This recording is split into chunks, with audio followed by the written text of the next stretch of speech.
माँ तो माँ होती है। आज राकेश ऑफिस से जैसे ही घर लौटा तो उसी समय फोन की घंटी बज उठी। राकेश ने फोन उठाया तो दूसरी ओर से आवाज आई, हेलो, क्या आप उर्मिला जी के बेटे राकेश शर्मा बोल रहे हैं? जी हाँ, मैं राकेश बोल रहा हूँ। मैं आशीर्वाद वृद्धाश्रम से बात कर रही हूँ। आशीर्वाद वृद्धाश्रम का नाम सुनते ही राकेश तुरंत बोला, जी बोलिए, क्या बात है? मेरी माँ तो ठीक है ना? उन्हें कोई तकलीफ तो नहीं है? राकेश चिंतित स्वर में बोला।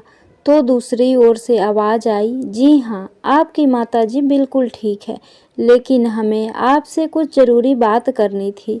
दरअसल हमें आपको बताना था कि हमारे वृद्धाश्रम की ज़मीन सरकार द्वारा एक्वायर कर ली गई है। इसके बदले में हमें शहर से 10 किलोमीटर दूर जगह दी गई है। वहाँ वृद्ध आश्रम के बिल्डिंग बनाने का काम अभी पूरा नहीं हुआ है। उम्मीद है कि 1 महीने के भीतर यह काम पूरा हो जाएगा, लेकिन इस पूरी प्रक्रिया में हमारी यही कोशिश है कि वृद्धजनों को कोई और असुविधा न हो। इसलिए आपसे गुजारिश है कि यदि हो सके तो 1 महीने के लिए आप अपने माताजी को अपने पास रख लें। जैसे ही वृद्धाश्रम की बिल्डिंग बनाने का काम पूरा हो जाएगा, हम आपको सूचित कर देंगे। ठीक है, मैं कल सुबह आकर माँ को वहाँ से ले जाता हूँ। ऐसा कहकर राकेश ने फ़ोन रख दिया। फ़ोन सुनते ही राकेश कुछ सोच में पड़ गया। तभी उसकी पत्नी सुमन रसोई घर से बाहर आई और बोली, किस सोच में डूबे हैं? किसका फ़ोन था? तो राकेश ने कहा, वृद्ध आश्रम से फ़ोन था। वो बता रहे थे कि वृद्ध आश्रम शहर से बाहर स्थानांतरित किया जा रहा है, इसलिए हमें माँ को कुछ दिनों के लिए अपने पास रखना होगा। क्या? और तुमने हाँ कर दी? सुमन चौंकते हुए बोली। तो और क्या करता सुमन, अपनी माँ को परेशान होने के लिए ऐसे ही छोड़ देता। लो, बैठे बिठाए अब एक और मुसीबत, मुंह बनाते हुए बोली। तो राकेश बोला, सुमन, ऐसे समय में जब उन्हें मेरी सबसे ज़्यादा ज़रूरत थी, तब केवल तुम्हारी जिद की वजह से मैंने उन्हें वृद्धाश्रम में छोड़ दिया। केवल तुम्हारे कारण ही मेरी माँ मेरे साथ नहीं रह पा रही है, और अब मेरी माँ का कुछ दिनों के लिए यहाँ रहना भी तुम्हें मुसीबत लग रहा है। फिर सुमन गुस्से से बोली, हमारे घर में केवल 2 ही कमरे हैं, तो उनकी जगह कैसे बन पाएगी? और फिर हमारे बेटे गोलू के पेट में इन्फेक्शन की वजह से मैं पहले ही ऑफिस से बहुत छुट्टियां ले चुकी हूँ। फिर भी उसकी तबीयत जस की तस बनी हुई है। न जाने कब यह परेशानी दूर होगी। ऊपर से अब तुम्हारी माँ भी। कहते हुए सुमन नाराजगी जताती हुई चली गई। अगले दिन राकेश सुबह जल्दी उठ गया और तैयार होकर अपनी गाड़ी में बैठकर माँ को वृद्धाश्रम से लाने चला गया। उधर आश्रम में उर्मिला जी को वहाँ के संचालिका ने पहले ही बता दिया था कि आज उनका बेटा उन्हें लेने के लिए आ रहा है और वो 1 महीना अब अपने बेटे के घर ही रहेंगी। आज इतने दिनों के बाद अपने बेटे का चेहरा देखेंगी, ये सोचकर उर्मिला जी के चेहरे पर मुस्कान आ गई। लेकिन फिर अगले ही पल इस बात से उदास भी हो गई कि उनका बेटा अपनी मर्जी से उन्हें लेने नहीं आ रहा, बल्कि माँ को अपने साथ रखना उसकी एक मजबूरी है। बूझे मन से उर्मिला जी अपने कपड़े एक बैग में रखने लगी। बिस्तर के पास रखी मेज पर उन्होंने अपने छोटे से परिवार की एक तस्वीर रखी हुई थी, जिसमें उनके पति राम बिहारी जी ने अपने 1 साल के बेटे राकेश को गोद में उठाया हुआ था। बैग में उस तस्वीर को रखने से पहले उसे उठाकर बड़े प्यार से निहारने लगे और उनके कानों में उनके नन्हे राकेश की किलकारियाँ गूंजने लगी। उर्मिला जी एकाएक अपने अतीत में खो गई और उनके सामने अपने बेटे के बचपन की यादें जीवंत हो उठी। उर्मिला जी अपने पति राम बिहारी जी के साथ गांव में रहा करती थी। राम बिहारी जी गांव में ही एक सरकारी स्कूल में शिक्षक थे, जबकि उर्मिला जी स्वयं बहुत अधिक पढ़ी लिखी नहीं थी, परंतु समझदार और कुशल गृहिणी थी। गांव में उनका अपना पुश्तैनी घर था। बहुत अधिक खुशहाली तो नहीं थी, परंतु किसी चीज़ की कोई कमी भी नहीं थी। कमी थी तो बस यह कि शादी के 5 साल बीत जाने के बाद भी उनकी कोई संतान नहीं हुई थी। ना जाने कितने तीर्थ स्थलों पर माथा टेका, कितनी मन्नतें मांगी, आखिरकार भगवान ने उनकी सुन ली और राकेश के रूप में उन्हें संतान प्राप्ति हुई। माता पिता बड़े ही लाड़ प्यार से अपने बच्चों को पालने लगे थे। नन्हा राकेश तो अपनी माँ के बिना खाना भी नहीं खाता था। उसकी जरा सी रोने की आवाज़ सुनकर सारा काम काज छोड़कर दौड़ी आती थी उर्मिला जी। अपने बेटे को देखकर फूले न समाते थे वे दोनों और सोचा करते थे कि रिटायरमेंट के बाद उनकी खूब सेवा होगी और बड़ी आराम की ज़िंदगी गुजारेंगे। पिता ने उसकी पढ़ाई में कभी पैसों की कोई कमी नहीं आने दी। स्कूल के बाद उसने इंजीनियरिंग की पढ़ाई की और पढ़ाई पूरी होने के बाद एक अच्छी कंपनी में उच्च पद की नौकरी हासिल कर ली। अपने साथ काम करने वाली सुमन को पसंद करने लगा और जल्द ही दोनों ने शादी करने का फैसला कर लिया। सुमन एक आधुनिक लड़की थी जो एकदम बिंदास प्रवृत्ति की थी। बचपन में ही उसकी माँ की मृत्यु हो गई थी और उसके पिता ने पढ़ाई लिखाई के लिए उसे हॉस्टल भेज दिया था और पढ़ाई समाप्त होने के बाद उसने नौकरी करनी शुरू कर दी। लेकिन इस दौरान वह कभी परिवार शब्द का मतलब ही नहीं जान पाई थी। जब राकेश ने अपनी पसंद के बारे में अपने माता पिता को बताया तो उर्मिला जी और रामबिहारी जी ने अपने मन को सोच समझकर समझा लिया कि आजकल के बच्चे अपने पसंद से ही शादी करते हैं। उन्होंने इस रिश्ते के लिए हाँ कर दी। लेकिन सुमन ने शादी होते ही राकेश से स्पष्ट तौर पर कह दिया था कि उसे अपने जीवन में किसी भी तरह की दखल अंदाजी पसंद नहीं है और ना ही वो गाँव में रहना चाहती है। सुमन की दो टूक बात सुनकर राकेश बहुत हैरान रह गया था। उसने अपनी पत्नी को समझाने की बहुत कोशिश की, लेकिन वो नहीं मानी। आखिरकार शहर में रहने के इरादे से कुछ दिनों बाद उन दोनों ने गुड़गांव की एक कंपनी में नौकरी ज्वाइन कर ली और अपने माता पिता को छोड़कर बड़े शहर में ही अपनी दुनिया बसा ली। गांव में उर्मिला जी और रामबिहारी जी मन महसूस कर रहे थे। रह रह कर उर्मिला जी सोचती थी कि कितने अरमान थे उनके कि बहू के आने पर वह उस पर अपने प्यार और दुलार की बरसात करेंगी, लेकिन सब अरमान धरे के धरे रह गए। धीरे धीरे समय बीतने लगा। उनका बेटा अब 2 बच्चों का पिता बन चुका था और रामबिहारी जी अपनी नौकरी से रिटायर हो चुके थे। उर्मिला जी और रामबिहारी जी का बहुत दिल करता कि अपने पोता पोती को खूब दुलार दें। कभी बच्चों से मिलने जाते भी तो 2-4 घंटे बिताकर आ जाते, लेकिन उनके बेटा बहू कभी उन्हें अपने साथ रहने के लिए नहीं कहते थे। दोनों गांव में एक साथ थे तो जीवन की गाड़ी सुचारू रूप से चल रही थी। परंतु एक दिन अचानक रामबिहारी जी एक सड़क दुर्घटना की चपेट में आ गए और वहीं उनकी मृत्यु हो गई। और उसी दिन उर्मिला जी की तो जैसे दुनिया ही उजड़ गई। वो तो एकदम टूट ही चुकी थी। पिता की मृत्यु की खबर सुनते ही राकेश तुरंत अपनी पत्नी और बच्चों को लेकर गांव पहुंच गया और सारे रस्में निभाई।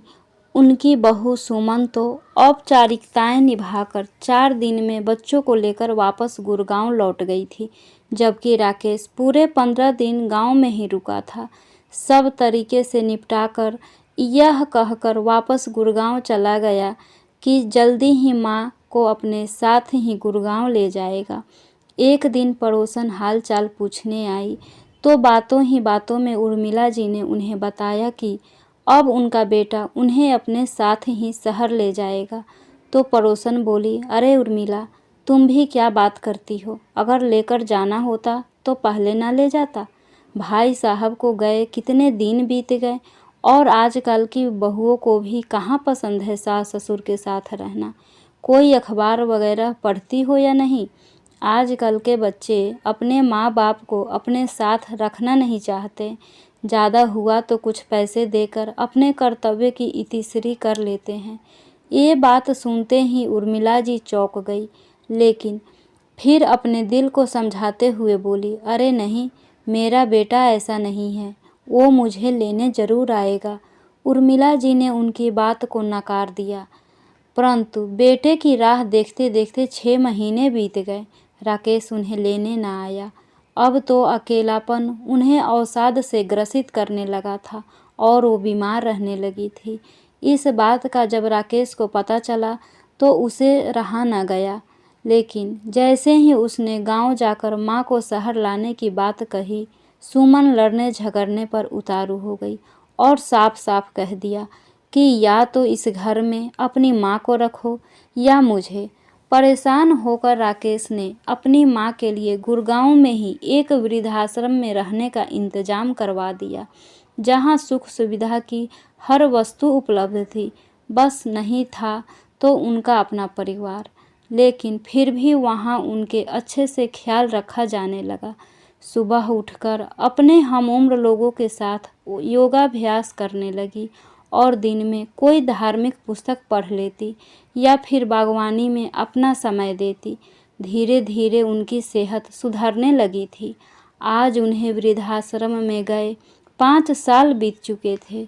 इस दौरान राकेश कभी कभार अपनी माँ से मिलने आ जाया करता था, लेकिन इस बार काम की व्यस्तता के कारण 6 महीने बीत गए थे। वह उनसे मिलने के लिए नहीं आया था। अतीत के समुद्र में गोते खाते उर्मिला जी अभी यह सोच ही रही थी कि पीछे से आवाज़ आई, माँ कैसी हैं आप? राकेश ने माँ के चरणों में प्रणाम करते हुए कहा, तो बेटे का चेहरा देखते ही उर्मिला जी के अधरों पर एक मुस्कान फैल गई। फिर सब कुछ भूलकर बेटे को ढेरों आशीर्वाद देने लगी। राकेश उनका सामान गाड़ी में रखकर उन्हें अपने साथ गाड़ी में बैठाकर घर ले आया। घर पहुंचकर डोरबेल बजाई तो सुमन ने दरवाज़ा खोला। आज सुमन ने राकेश के कहने पर ऑफिस से छुट्टी ली थी। अपनी सासू माँ उर्मिला जी को अपने सामने देखकर उसने कुछ हिचकिचाहट के साथ उनके पैर छुए। राकेश उनका सामान अंदर रखने लगा और उर्मिला जी अपनी बहू को देखकर मुस्कुराती हुई उसके सिर पर बड़े प्रेम से हाथ फेरने लगी और आशीर्वाद देने लगी। तो मुस्कान के साथ बोली, आइए माँ जी, अंदर आकर बैठिए। किसी के आने की आवाज़ सुनी तो बच्चे भी तुरंत दौड़े चले आए। मम्मी, आप किससे बात कर रही थी? उर्मिला जी की 6 साल की पोती बोली। तभी शरारती लहजे में उसके सिर पर एक चपात लगाते हुए उसका 8 वर्षीय भाई गोलू बोला, अरे देख तो हमारे घर पर मेहमान आए हैं। तभी पीछे से राकेश आया और मुस्कुराते हुए कहने लगा, बेटा ये कोई मेहमान नहीं है, ये तुम्हारी दादी माँ है। जब तुम छोटे थे तब इनसे मिले थे। चलो जल्दी से उनके पैर छूकर आशीर्वाद लो। अपने पोता पोती से मिलकर उर्मिला जी फूली न समाई।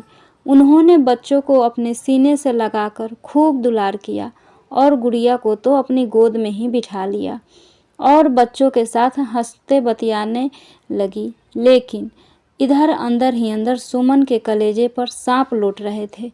उसे समझ में नहीं आ रहा था कि 2 कमरों के फ्लैट में वह अपने सासू माँ के रहने की व्यवस्था कहाँ करे। मन ही मन उसे अपने पति पर गुस्सा भी आ रहा था कि अगर माँ को वृद्धाश्रम से लेकर आना इतना ही ज़रूरी था तो उन्हें गांव क्यों नहीं छोड़कर आ गए। यहाँ मेरे सिर पर बिठाने की क्या ज़रूरत थी उन्हें। उर्मिला जी अपनी बहू का स्वभाव जानती थी। सुमन का फूला हुआ चेहरा उसकी नाराज़गी साफ बयां कर रही थी। इस रवैये को नज़रअंदाज करते हुए बच्चों से कहने लगी, अरे बच्चों, तुम्हारी दादी इतने साल बाद आई है तुम्हारे घर पर, क्या अपने दादी को अपना कमरा नहीं दिखाओगे? हाँ दादी, ज़रूर दिखाएंगे। कहते हुए बच्चे अपनी दादी का हाथ पकड़कर अपने कमरे में ले गए। तो राकेश बोला, बच्चों अपनी दादी का सामान भी अपने कमरे में ही रख दो। आज से दादी तुम्हारे पास तुम्हारे कमरे में ही सोएगी।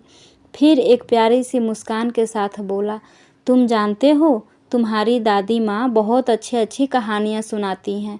रात के समय सोने से पहले उनसे कहानी ज़रूर सुनना। इतना सुनते ही दोनों बच्चे खुशी से चहक उठे। कमरे में बैठकर तब कभी अपनी दादी माँ को खिलौने दिखाने लगते तो कभी उनके साथ गेम खेलने की जिद करने लगते। सुमन ने डाइनिंग टेबल पर खाना लगाया तो उर्मिला जी दोनों बच्चों के साथ खाना खाने के लिए बैठी। राकेश भी हाथ मुंह धोकर आ गया था। सुमन रसोई घर में सबके लिए गर्मा गर्म रोटियां सेक रही थी। तभी उर्मिला जी बोली, एक बात तो अच्छी हो गई बेटा, बहुत दिनों से मेरा भी बच्चों के साथ समय बिताने का बहुत दिल कर रहा था। भगवान ने मेरी यह इच्छा भी पूरी कर दी। अब तो चाहे भगवान अपने पास भी बुला ले तो भी कोई गिला नहीं। माँ की ये बात सुनकर राकेश की आंखों में आंसू भर आए, लेकिन उन्हें किसी तरह छुपाते हुए वो खाना खाने लगा। सब लोग बड़े चाव से खाना खा रहे थे, लेकिन गोलू ने बेमन से जरा सी चपाती खाई और प्लेट सरकाते हुए बोला, बस मुझे और भूख नहीं है। यह देखकर उर्मिला जी बोली, अरे बेटा, तुमने तो बिल्कुल भी खाना नहीं खाया। खाना नहीं खाओगे तो खेलने की ताकत कैसे आएगी? तभी राकेश बोला, माँ, गोलू को पेट में इन्फेक्शन हो गया है, जिस कारण उसे अक्सर पेट दर्द और उल्टी की शिकायत रहती है और भूख भी नहीं लगती। तो बेटा डॉक्टर को क्यों नहीं दिखाई? दिखाया था, पर दवाई का कुछ खास असर नहीं हो रहा। कहते हुए राकेश चिंतित हो उठा। रात के समय उर्मिला जी के सोने की व्यवस्था बच्चों के कमरे में ही कर दी गई। बच्चे दादी के आने के बाद बहुत खुश थे। सोने से पहले उर्मिला जी ने उन्हें माखन चोर कान्हा जी की कहानी बड़े ही रोचक ढंग से सुनाई। दोनों बच्चे बड़े ही ध्यान से दादी से कहानी सुनने लगे। उर्मिला जी को आए हुए एक ही दिन हुए थे कि दोनों बहुत अच्छे से घुल मिल गए थे। अगले दिन जब सुमन उठी तो देखा घड़ी में 7 बज रहे थे। ऑफिस को देर हो जाएगी ये सोचकर जल्दी से उठी और नहा धोकर अपने और बच्चों के लिए 2 मिनट नूडल्स बनाने के लिए रसोई घर की ओर दौड़ी। लेकिन जैसे ही वह अपने कमरे से बाहर निकली, वह यह देखकर हैरान रह गई कि रसोई घर खाने की खुशबू से महक रहा था। उसकी सासू माँ ने सुबह सुबह ही आलू गोभी की सब्जी और गर्मा गर्म पराठे बना दिए थे। ये देखकर सुमन को थोड़ी शर्मिंदगी महसूस हो गई, परंतु दूसरे ही पल उर्मिला जी ने प्यार भरे शब्दों में उसके शर्मिंदगी दूर कर दी। अरे उठ गई सुमन बेटा, तुम ऑफिस के लिए तैयार हो जाओ। मैं सबके लिए टिफ़िन तैयार कर दी हूँ। चाय नाश्ता भी तैयार है, जल्दी से नाश्ता कर लो, नहीं तो ऑफिस के लिए देर हो जाएगी। ठीक है माँ, लेकिन पहले मैं बच्चों को तैयार कर देती हूँ, मुस्कुराते हुए सुमन ने कहा। तो पीछे से बच्चों की आवाज़ आई, माँ, हम लोग को तो दादी ने पहले ही तैयार कर दिया है। आज दादी के साथ ही सुबह सुबह उठ गए थे। सारा नज़ारा देखकर सुमन आश्चर्यचकित रह गई थी। ऑफिस में लंच टाइम हुआ तो सुमन ने अपना टिफ़िन खोला, लेकिन उसके टिफ़िन को देखते ही उसके सहकर्मी हैरान रह गए और बोले, कमाल है सुमन, आज तुम नूडल्स या सैंडविच की बजाय पराठे और सब्जी लेकर आई हो और इतनी मनमोहक खुशबू आ रही है कि खाने को मन ललचा रहा है। लेकिन तुम्हारे जीवन शैली में इतना परिवर्तन आया कैसे? क्योंकि तुम्हें तो सुबह सुबह खाना बनाने का समय ही नहीं मिलता। तभी सुमन बोली, दरअसल बात यह है कि कुछ दिनों के लिए मेरी सासू माँ हमारे घर रहने आई हैं। ये सब उन्होंने ही बनाया है। सुमन और उसके सहकर्मियों ने देसी घी के पराठे और चटपटी आलू गोभी की सब्जी का आनंद लिया और सब वाह वाह करते हुए उंगलियां चाटते ही रह गए। शाम के समय जब सुमन और राकेश घर लौटे तो उस समय तक बच्चे भी घर आ चुके थे। उसकी बेटी बोली, मम्मी, आज हमें स्कूल में टिफ़िन खाने में बहुत मज़ा आया। हर रोज़ मैगी, नूडल्स और सैंडविच खा खा कर हम लोग बोर हो गए थे। फिर गोलू ने कहा, हाँ मम्मी, आज मैंने अपना टिफ़िन पूरा ख़त्म कर दिया है और मुझे पेट में दर्द भी नहीं हुआ। गोलू की तबीयत में सुधार जानकर सुमन और राकेश बहुत खुश हुए। तभी उर्मिला जी गोलू को सहलाते हुए बोली, और आगे से कभी दर्द होगा भी नहीं। अब देखना, तुम बिल्कुल ठीक हो जाओगे। अपने बच्चों को दादी माँ का प्यार मिलते देख राकेश बहुत खुश था। उर्मिला जी ने देखा कि दोनों बच्चे थोड़ी थोड़ी देर बाद बाजार के चिप्स और बिस्कुट का डिमांड करते थे, तो उन्होंने बच्चों के लिए घर पर ही देसी घी और आटे की पिनियाँ, आलू के चिप्स और नमकीन मठरी बनाकर रख दी। दादी के बने इन स्नैक्स के आगे अब बच्चों को पैकेट फूड बेकार लगने लगा था और साथ ही उनकी सेहत में भी सुधार हो रहा था। उधर सासू माँ के आने से सुमन को तो जैसे बच्चों की चिंता ही नहीं रहती थी। बच्चों के स्कूल से आने के बाद उनकी खूब देखभाल करती थी, गर्मा गर्म खाना बनाकर खिलाती। अब घर में रेडी टू ईट खाने के पैकेट आने बंद हो गए थे। सब लोग घर पर बना गर्मा गर्म और ताज़ा खाना खाने लगे थे। जो बच्चे पहले स्कूल से आते ही टीवी या मोबाइल में व्यस्त हो जाते थे, वो बच्चे अब दादी माँ के साथ समय बिता रहे थे। सुबह के समय तो स्कूल जाने की जल्दी होती थी, लेकिन शाम के समय वे दोनों रोजाना दादी के साथ सोसाइटी में बने मंदिर में जाने लगे। हैरानी की बात तो ये थी कि उन्हें मालूम ही नहीं था कि सोसाइटी में कोई मंदिर भी है। सुमन और राकेश के पास तो समय ही नहीं था उन्हें मंदिर ले जाने के लिए, लेकिन दादी के सानिध्य में वे दोनों अच्छी अच्छी बातें और संस्कार सीख रहे थे। एक रात सुमन पानी पीने के लिए उठी तो बच्चों के कमरे से कुछ आवाज़ों ने उनका ध्यान अपनी ओर आकर्षित किया। झांक कर देखा तो उर्मिला जी दोनों को धार्मिक कहानी सुना रही थी। दोनों बच्चे दादी के इर्द गिर्द लेटे हुए बड़े ध्यान से सुन रहे थे। ये दृश्य देखकर सुमन बहुत प्रभावित हुई। उर्मिला जी बहुत अधिक पढ़ी लिखी नहीं थी, परंतु हिंदी भाषा की उन्हें अच्छी जानकारी थी और ये बात राकेश जानता था। जब उसने बच्चों को ये बात बताई तो बच्चे बहुत खुश हो गए, क्योंकि सुमन बाकी सभी विषय उन्हें अच्छे से पढ़ाती थी, लेकिन हिंदी विषय नहीं पढ़ा पाती थी। वो दोनों हिंदी की पढ़ाई करते समय अपने दादी के पास आकर बैठने लगे और दादी बड़े ही अच्छे तरीके से उन्हें सब समझा देती। और तो और जो घर पहले हमेशा बिखरा रहता था, उर्मिला जी के आने के बाद साफ सुथरा और व्यवस्थित रहने लगा था। घर की एक एक चीज़ बड़े करीने से रखी होती थी। घर में आते ही सुमन और राकेश को एक सुखद एहसास होने लगा था। सुमन तो उनसे बहुत ज़्यादा प्रभावित हो गई थी। अपनी सासू माँ के प्रति उसके मन में एक अपनत्व और प्यार पनपने लगा था। शाम को ऑफिस से आने के बाद सुमन सबके लिए चाय बनाती है और सब लोग एक साथ बैठकर गर्मा गर्म चाय का आनंद लेते हैं। सारा दिन काम करते करते सासू माँ थक जाती होंगी, ये सोचकर रात का खाना सुमन ही बना दिया करती थी और बड़े प्यार से अपने सासू माँ को बिठाकर खिलाती थी। उर्मिला जी को अपने बेटे के घर आए हुए महीने होने को आए थे। तभी एक दिन वृद्धाश्रम से भी फोन आ गया, मिस्टर राकेश, नई बिल्डिंग तैयार हो गई है, अब आप अपने माता जी को यहाँ छोड़कर जा सकते हैं। इतना सुनते ही राकेश चौंक गया। इस एक महीने के समय में वो यह भूल ही गया था कि वह अपनी माँ को केवल कुछ समय के लिए ही यहाँ पर लेकर आया है, लेकिन माँ को वापस छोड़ने जाने का उसका बिल्कुल भी दिल नहीं था। भरे गले से उसने सुमन से माँ को छोड़ने जाने की बात कही तो सुमन भी कुछ परेशान सी हो गई। फिर बोली, क्या माँ जी भी यहाँ से जाना चाहती है? तो राकेश ने कहा, नहीं, उन्होंने तो ऐसा कुछ नहीं कहा, लेकिन उनके आने से तुम्हें परेशानी हो रही होगी, इसलिए मैंने सोचा कि मैं कल ही माँ को छोड़ आऊँगा। इस बात पर सुमन आंखें तरेर कर राकेश की ओर देखने लगी, लेकिन अब राकेश ने कुछ ना कहना ही उचित समझा और चुपचाप सो गया। लेकिन सुमन की आंखों में नींद नहीं थी।